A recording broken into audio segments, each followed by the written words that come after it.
শতকরা 80 লোক দারিদ্র্যসীমার নিচে বাস করে। সেই বাংলাদেশকে আমরা চাই। আমরা দারিদ্র্যমুক্ত বাংলাদেশ চাই, কিন্তু এরকম মিথ্যা ভুয়া দারিদ্র্যসীমা রেখা দিয়ে এটা আপনি কাকে প্রতারিত করছেন? মূল সমস্যা হচ্ছে আমাদের কর্মসংস্থান।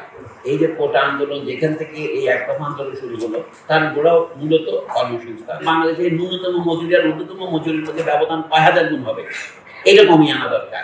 আমাদের বর্তমানে নানা সংস্কার কমিশন হচ্ছে সরকার, কিন্তু একটা জিনিস মজুরি সংস্কার কমিশন এখনো হয়নি। আমি যদি ভুল না করে থাকি, কবি সাহেব পাশে আছেন। আসল কথা হচ্ছে মূল সমস্যা হচ্ছে আমাদের কর্মসংস্থান। এই যে কোটা আন্দোলন যেখান থেকে এই এক দফা আন্দোলন শুরু হলো, তার গোড়াও মূলত কর্মসংস্থান, শিক্ষিত কর্মসংস্থান।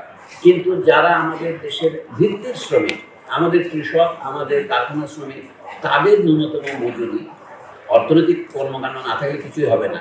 কিন্তু সেই ব্যাপারে আমরা এখন সরকারের কাছে কিছু শুনিনি। আমার মনে হয় যদি আপনি কেমন বাংলাদেশ চাই, সেখানে বাংলাদেশের ন্যূনতম মজুরি আর ঊর্ধ্বতম মজুরির মধ্যে ব্যবধান 5000 গুণ হবে, এটা কমিয়ে আনা দরকার।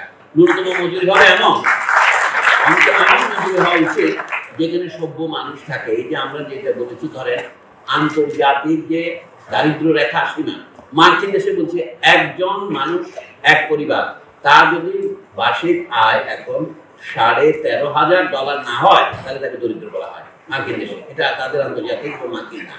আমাদের দেশে যে হিসাব করে দেখবেন, এখন $2.15 হিসেবে দৈনিক মোট $880 মতো না হলে আপনাকে গরিব বলা হয়।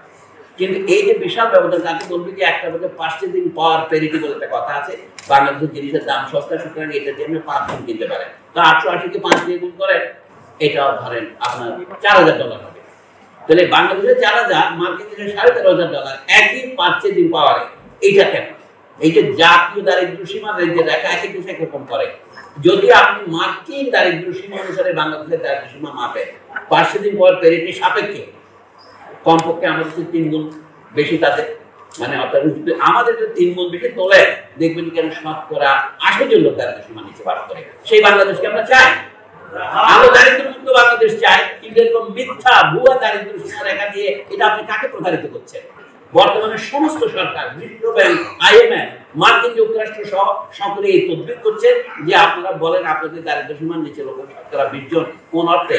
দৈনিক $2.15 যার নাই তাকে দরিদ্র ধরলে এই হয়। মানে বাংলাদেশ হিসেবে যদি মাসে 6000 টাকা কামাতে না পারেন, আপনি দরিদ্র। 6000 টাকা কামাতে পারেন না, সেই পরিমাণ ক্যালোরি ভোগ করতে পারে না, এমন লোকের সঙ্গে তারা বলছে 20 জন। আমি যে এটা 18,000 টাকা করতে, তাহলে দেখলে বাংলাদেশ 70-80 জন দারিদ্র সীমার নিচে। এই বিষয়ে কোনো কথা নাই। আমি এরকম দারিদ্র মুক্ত বাংলাদেশ চাই। সংবাদ, ফিচার ও অনুষ্ঠানের জন্য ভিজিট করুন সংবাদ প্রকাশের ওয়েবসাইট এবং যুক্ত থাকুন ফেসবুক পেজ ও ইউটিউব চ্যানেলের সঙ্গে।